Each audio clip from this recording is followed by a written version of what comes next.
मित्रों नमस्कार। आज मंगलवार है। मैं विष्णुकांत विश्व विकलांग साथी ट्रस्ट के राष्ट्रीय अध्यक्ष आपके दिव्यांगन यूट्यूब चैनल पर आज आपके पत्रों का जवाब देने के लिए हाजिर हूँ।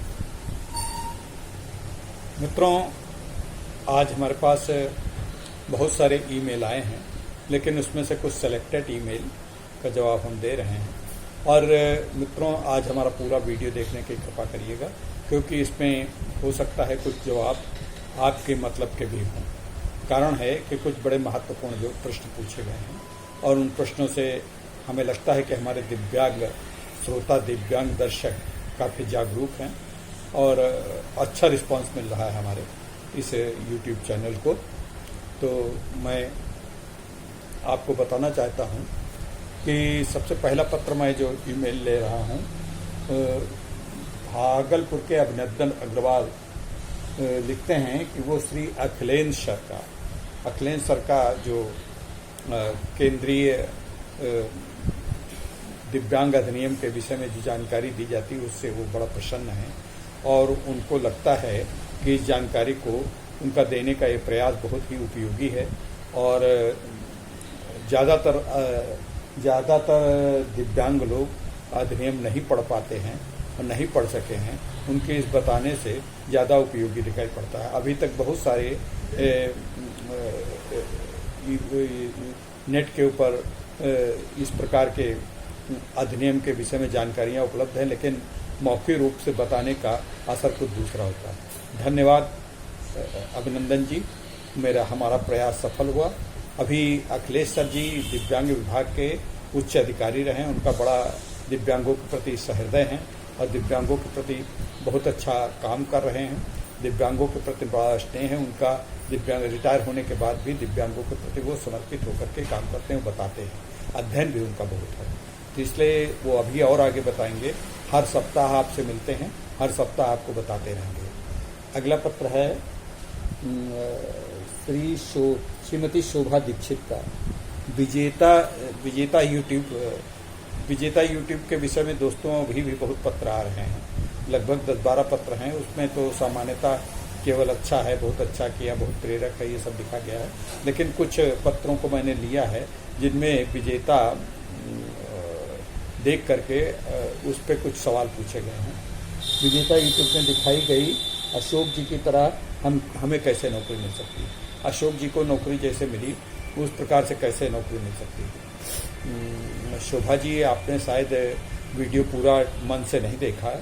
अगर पूरा देखा होता है तो अशोक जी ने पूरा बताया है, उन्होंने कैसे कंपटीशन दिया, कैसे कंपटीशन को बीट किया, कैसे कंपटीशन बीट करके नौकरी प्राप्त की है। उससे पहले भी उन्होंने अपने अध्ययन कैसे एक रेलवे स्टेशन पर रहकर उन्होंने संघर्षपूर्ण अध्ययन किया, इस बात की भी जानकारी दी। तो ठीक है, आपने पढ़ाई की है, आप पढ़ाई करके उन्हीं के तरीके से अध्ययन करें, कंपटीशन की तैयारी करें। कंपटीशन पहले तो आप ये तय कर लें कि किस सेवा में आपको जाना है। एसएससी में जाना है, पीसीएस में जाना, आईएएस की तैयारी करनी है, या टेक्निकल सेवा में जाना, आईटी क्षेत्र में जाना, या बैंकिंग में जाना है। तो अगर इन सब चीज़ों को तय कर लेंगी तो आपका ये रहेगा कि उसी क्षेत्र से संबंधित आपको नौकरियों की तैयारी करनी पड़ेगी, जिससे आपको सुगमता होगी नौकरी प्राप्त करने में और कंपटीशन को बीट करने में। और कंपटीशन को बीट करने में बहुत अच्छा रहेगा आपका। तीसरा पत्र है इलियास अंसारी का, महीपनगर से लिखते हैं। महीपनगर संभवतः, हाँ, महीपनगर मध्य प्रदेश से लिखते हैं कि हमें बैंक में हम अपना रोजगार करना चाहते हैं, बैंक में हमें ऋण कैसे मिल सकता है, हमें कर्जा कैसे मिल सकता है। ऋण को उन्होंने परिभाषित भी किया, कर्जा। उन्होंने लिखा है कि हम बैंक में जब जाते हैं तो मैं एक पैर पे हाथ रख के जाता हूं, तो मुझे देखते ही बैंक के कर्मचारी और अधिकारी पहले तो सहानुभूति दिखाते हैं, कोई ट्रांजैक्शन करने में वो मदद करने को तैयार रहते हैं, लेकिन जैसे ही ऋण की बात करो तो बड़ी उपेक्षा दिखाते हैं और कहते हैं कि नहीं, ऋण नहीं मिल पाएगा। तो इस विषय में हमें जानकारी दें कि हम बैंकों से कैसे संपर्क करें। इलियास जी, आपने जो बात लिखी है, लगभग अधिसंख्य दिव्यांगों के प्रति ऋण लेने में बैंक का ज़्यादातर का भाव ऐसा ही रहता, व्यवहार ऐसा ही है। जो कि गलत है, बड़ा दुखद है।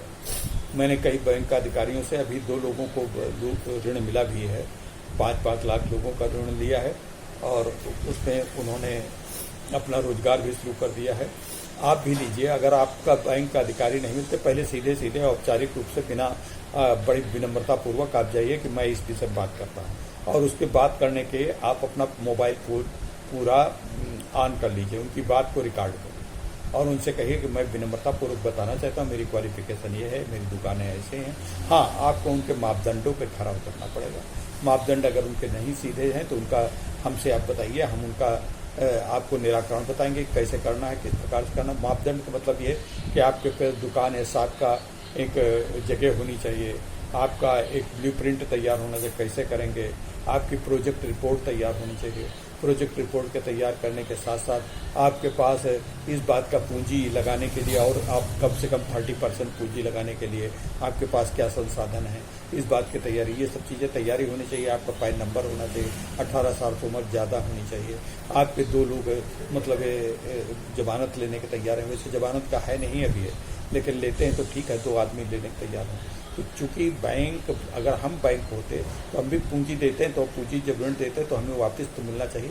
हाँ, कुछ उनके इंटरेस्ट रेट पर रियायत भी है दिव्यांगों के लिए, इसके लिए प्रयास करिए, आपको जरूर देंगे। तीसरा है पत्र, कुछ पत्र तो सामान्यता हैं, जैसे मेरठ से पवन जी लिखते हैं, पर पवन जी हमसे बात भी करते हैं। पवन जी बहुत ही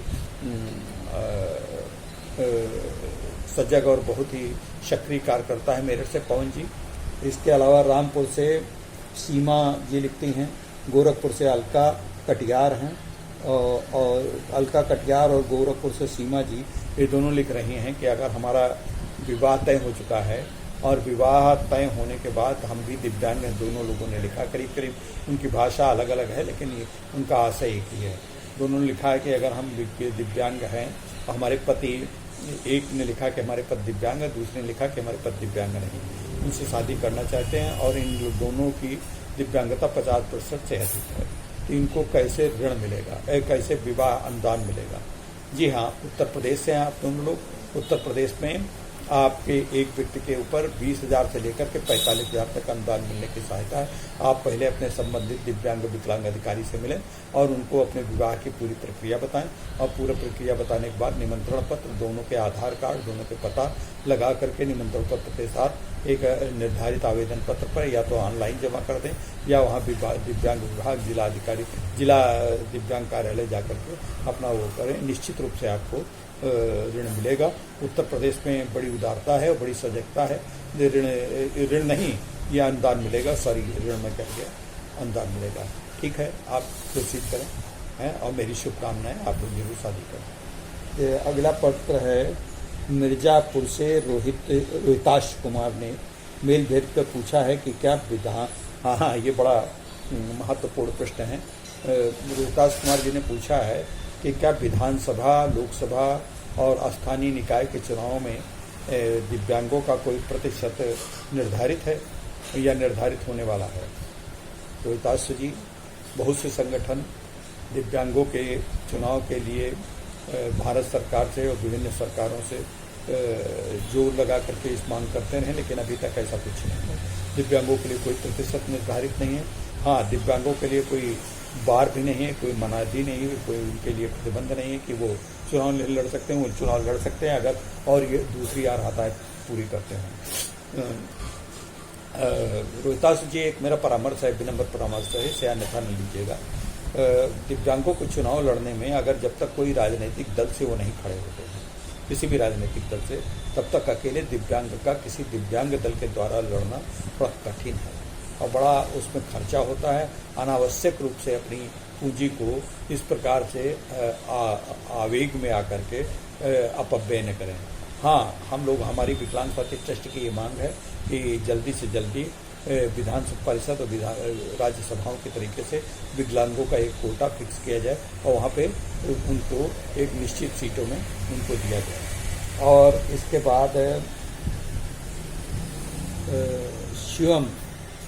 शिवम एक बच्चा है, बहुत, वाह, गुड मॉर्निंग शिवम जी, आपने बड़ा प्रेम पूर्वक लिखा। शिवम दिल्ली से एक बच्चा है, उसकी दोनों के आंखों की रोशनी लगभग बहुत ही क्षीण हो गई, बहुत जरा दिखाई पड़ रहा है। कक्षा 5 का बच्चा है, वो पूछता है क्या दिव्यांग हमको माना जाएगा? जी हाँ, बिल्कुल सीएम तुमको दिव्यांग माना जाएगा। और दिल्ली सरकार बहुत कुछ कर रही है, वहाँ पर जा करके अपने अस्पताल से दिव्यांगता का सर्टिफिकेट बनवा लें। दिव्यांगता का सर्टिफिकेट बनवाने के लिए वहाँ के सीएमओ या संबंधित क्षेत्र के सीएमओ से आप बात करें। आपके जो दृष्टि जितनी है, दृष्टि की विजन जितनी है, उसके आधार पे आपका ये दिव्यांगता प्रमाण पत्र बन जाएगा।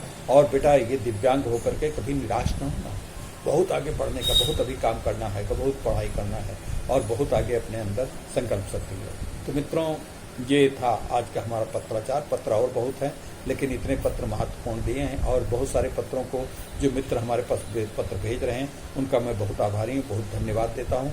और मित्रों, आप इस चैनल को देख रहे हैं, इस चैनल को देख करके सब्सक्राइब करिएगा और पत्र जरूर लिखिएगा। पत्र पे हमारा ईमेल इस पे दिया जा रहा है, ट्रस्ट विकलांग साथी @gmail.com पे जरूर भेजिए।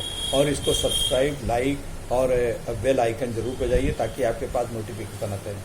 मित्रों, आपको ये बताना चाहते हैं, बहुत अच्छे कार्यक्रम इसमें आने वाले हैं, बिल्कुल आपके उपयोगी कार्यक्रम है। हमारा ये श्रम तभी सफल होगा अगर इसको आप लोग बहुत इसका हौसला अफजाई करेंगे और आप अपने इससे जुड़ेंगे। और हाँ, एक 15 अगस्त पे हम भारत पर्व मना रहे हैं। जो हमारे दर्शक कोई कविता या कोई गाने में या संगीत में रुचि रखते हैं या कोई अपनी दिव्यांग कहानी, लेकिन दिव्यांग दर्शक ही, वो अपना वीडियो बनाकर भेजें। हम 15 अगस्त के भारत पर्व पर आपका ये दिव्यांग चैनल जरूर वीडियो को प्रचारित करेगा। बहुत बहुत सहयोग है। और आप लोग भी ये दिव्यांग चैनल के 15 अगस्त के कार्यक्रम जरूर देखें। वैसे तो सारे कार्यक्रम देखिए, बहुत अच्छी जानकारी है। अभी अंजलि अग्रवाल और अशोक कुमार जी ने आपको व्यावसायिक मतलब वोकेशनल गाइडेंस देना शुरू किया है। व्यावसायिक रिहेबिलिटेशन के ऊपर आपको बहुत कैसे सरकारी नौकरी पाई जाती हैं, कैसे आप अपना व्यवसाय चला सकते हैं, इस पर बहुत अच्छे प्रशिक्षण देने का कार्य शुरू किया है। बहुत अच्छा आपको लगेगा, देखते रहिएगा। बुधवार को हमारे मनोज कुमार गुप्ता अपनी कविताएं सुनाएंगे। वो बहुत अच्छे कवि हैं, डॉक्टर मनोज कुमार गुप्ता, और बहुत बढ़िया दिव्यांग हैं, व्हील चेयर से चलते हैं। और अशोक कुमार जी और अंजलि अग्रवाल जी भी दिव्यांग ही हैं और बहुत अच्छा वक्ता है। इसके अलावा कुछ और वक्ता, एक बड़ी समाज सेविका भी आने वाली हैं, उनका भी संभवतः जल्दी से ही हम आपके सामने उनका व्यापक साक्षात्कार। लेकिन मित्रों, एक चीज़ है, जो आपके पास जैसा भी सामग्री यूट्यूब पे जाती है, उस पर अपने विचार जरूर लिखाते हैं। और मुझे लगता है कि पहले शुरुआत में तो बड़ा उत्साह था।